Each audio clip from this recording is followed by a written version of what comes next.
them. Here's the thing. This is the biggest trick I've seen that the press will do if you have an engaged, sustained interview with them. This has happened to me a number of times, and I'm sure it's happened to Debbie and others. They'll say, well, I was at that Huntington Beach City Council meeting, and somebody made this anti-Semitic comment. And my answer is, I'm responsible for what I say. I'm not responsible for what this person or that person says. I'm not responsible for somebody making some excited utterance.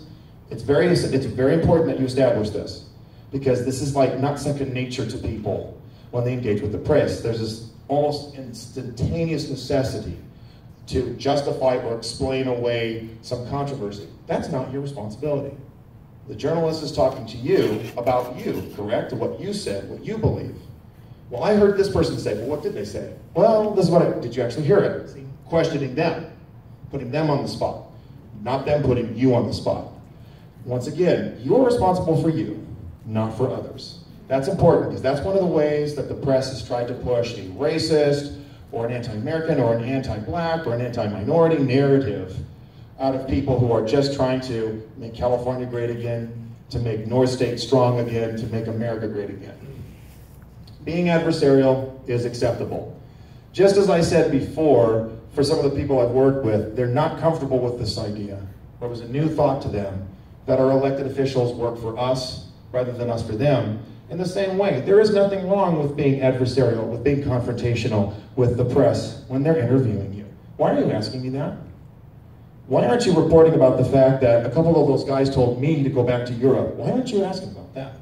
Why aren't you reporting about that? Why are you only reporting about this? And by the way, I've even called reporters after the story comes out. I'll go, why did you write this?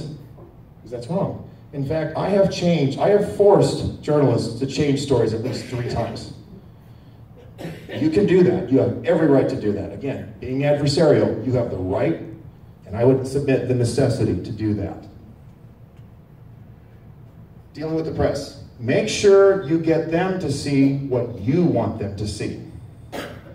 We just have to give up this idea that journalists, photographers, they're going to show up and they're going to pick up what we want them to pick up. They're just not. It's our responsibility to do it. There are some things that we can do ahead of time to ensure that. Here I am outside of Mimi Walters, Congresswoman Mimi Walters. She represents Irvine, California. If you haven't heard it, I'm sorry, North State isn't the battleground, Orange County is. Democrats see 4 House seats that they can flip in Orange County. Not to say that Doug LaMalfa should take it easy. You should absolutely get out there and make sure that he gets elected again. I'm glad to hear that there's at least one congressman in California who fights for you. You gotta make sure he keeps doing it. That's good. Don't forget that. Keep fighting for it. I'm wearing that shirt again. That's a picture of Ruben Morphine. I literally said to the photographers, take a picture of this. I didn't say take a picture of me, but I said take a picture of this. This is the story here. The story of American citizens killed by illegal aliens. Their stories do not get told. We hear the stories instead, or we read them in the paper about the poor DACA recipient that won't be able to go to college next semester, or the poor 45-year-old illegal who didn't bother to learn English and has a job on the side and now will probably have to go back to their home country. Poor illegal. Excuse me? The American press should be serving citizens. And the stories of citizens who've been killed by illegals, that should be front page news. And that's what I told them to do. And so this is what happened. So that's a picture of Ruben Morphine, by the way, 13-year-old boy, executed by an illegal alien. Salinas, California, Monterey County. I know the mother very well. I appreciate it. Yes. Oh wait, where's your video? So there was no video there, so we're fine. Okay. All right. You're in the public eye. So again, though, doesn't mean that we should throw our restraint away. We want to follow certain policies ourselves. We don't want to give the media inadvertently anything that they can use against us when we're in the public. So, just a couple tips. Avoid profanity. That's, for me, I get very heated, but we keep our mouths clean because we don't have anything hateful to say. But it's important nonetheless. Because like I said, somebody made some excited utterance at a Huntington Beach City Council meeting. There's no reason why I should have to even begin responding to that, let alone defending it. We don't want anybody on our side being in that position. Another thing, keep your hands to yourself. This is important because there was an incident, I didn't have time to put the video in, where a couple of the activists, they confronted Congressman Steve Knight. He's in the Simi Valley, Antelope Valley area. Now it ultimately worked out not so bad. One of them patted him on the shoulder and said, "You lied to us, you said you voted against it, but you voted for it." But he touched him, and then Steve went up to him and said, "If you touch me again, I'll drop your ass." Okay, now that was bad PR for the congressman.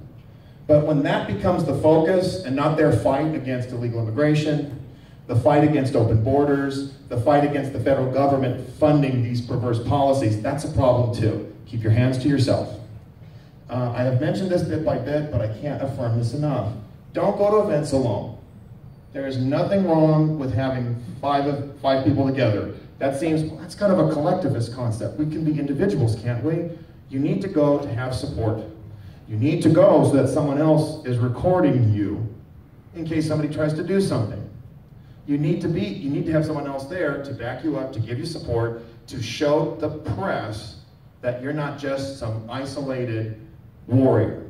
Okay, so don't go alone. Especially to a town hall. I encourage you, don't go alone. Okay, especially if you intend on being more adversarial. Okay, have others with you to support you, to be there to be a cushion, a buffer, psychological support. This is true whether you're on the ground, outside of a city council meeting, in a city council meeting, or afterwards. Rehearse your talking points, or at least appoint someone else to do the talking. Why are you at that event? These are the questions commonly that you will be asked. What are you here for? How do you feel about this issue? You should be ready to answer that. You should have a very steady answer, have the talking points written out. If that's too much, or if you're not comfortable speaking to the press, you have somebody in your group who will. With Robin, this is something that it's become second nature to me. When we go there, we want to talk about why are all these resources being spent on illegals? We have homeless, we have veterans in need, we have foster kids in need. See, this is something that we need to do this essentially because the argument from the left and from the corporate media, left-wing media, is, but don't you care about this DACA kid? But what about this mom and this dad who are in need? What about our Americans in need? We evoke compassion. We put their compassion on trial. Because ultimately, even the press, even these liberal agencies that want open borders or are pushing for amnesty, they don't really even care about the illegals. They care about cheap labor or cheap votes. That's it. So they don't get to put our compassion on trial. We put their compassion on trial. This is another reason why having those little guidelines, it'll get to a point where even the press, they have no choice, but they make you look good and make the left look bad.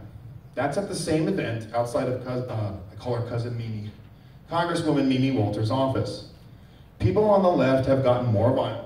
They've gotten more destructive. That's another reason not to go alone. Especially, you know, ladies, it's okay to have a guy or two with you. Be there to push back. There you see that lady there with the striped sweater. She grabbed at my camera. But the OC registered photographer was there at the right time and captured a picture of her being pulled away. So who looks like the bad guy at the end of the day? They do, not us. I came with a clear message. I told them what I wanted them to look at. I knew why I was there. I avoid touching people. I avoid profanity. I make sure I keep my side of the street clean so that the press has no choice but to report how dirty their side of the street is. That's what it's about. That's a great picture, and I remember her, her team had to pull her away. She ended up crying, trying to play the pity card. Nobody bought it. She has not been at another abusive event since. I have not seen her at any activist event in Orange County since. Very effective. So these violent people are put to shame.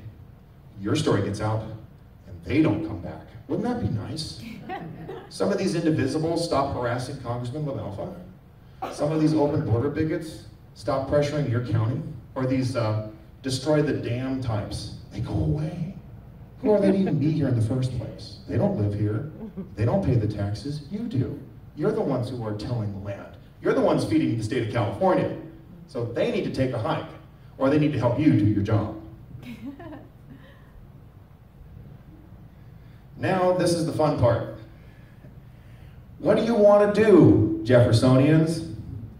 What's the issue you want to fight? Liberty, great. Let's concentrate it though into something. So again, I don't ask you to do something unless I did it. So today, I went to your Board of Supervisors and I said, well, thank you for opting out of SB 54, but why are you stopping there? When are you going to enact a constitutional carry ordinance? Why do you still have to have a piece of paper to keep and bear arms? Arizona doesn't require it. Montana doesn't require it. Oklahoma is about to remove that requirement. Nevada doesn't, I don't think. Last time I checked, the Second Amendment says right to keep and bear arms. It didn't say you can have the gun, but you got to lock it up in a box. It doesn't say you can have your gun, but you need to have 5 pieces of paper, and you have to run through all these tests, and you have to get the blessing of the sheriff. And pay a lot of money. And pay a lot of money. And you have to renew that permit, okay? And my understanding is you are in a shall issue county. The sheriff isn't going to blow you off. Ventura is also shall issue, but I'm in LA County, and my sheriff is a Maine issue. You know what? He chooses may not much of the time. That's a problem. That is not in compliance with our Constitution. It is a right, not a privilege. I am urging you, let that be your issue too. I'm learning about the dams now. That'll be up on the list. It should be. But to me, you want to make Jefferson a reality? Start picking away further at the overreach of Sacramento. That should be the next step. Every one of you should go to the Board of Supervisors and say, why should we have to get a permit? Enact a constitutional carry ordinance. And I think your sheriff will be on board with that, because you know what? You can protect you better than a police officer or a sheriff who is 5 minutes or 15 minutes away. I don't know how. 45. The response time must be even worse. I mean, you know, just because everybody's so spread out, I mean, it's not much better, I imagine, in LA County. I want you to think about that. And you know what? This isn't as crazy as it sounds. The state of Illinois, there are counties in the south of the state, they've already done it. They said, we are sanctuaries for gun owners. I like that idea. I think Siskiyou County should be a sanctuary state for gun owners too. What do you think? And I'm telling you right now, that needs to be the thing. I'm saying to the leaders of the Republican group, that should be something you email to your members. And we can start putting pressure on the county. Hey, they're not going to comply with unconstitutional immigration laws. Why should you comply with unconstitutional gun laws? The CEQA exemptions. Maybe it's time to start saying, you know what? We'll let you build that. State of California. You said it over and over, Louise, and it hurts to hear it. I hate that you don't matter, or you don't exist. Yeah, you do. Maybe this is what it takes to finally get Sacramento to pay attention to you. And this is, you're going by federal guidelines, right? Because what's the supreme law of the land again? Constitution. What's the supreme law of the land in our country? Constitution. Constitution, not Sacramento, but the federal charter. Tax relief, and of course, how about that big one, secession? You break away.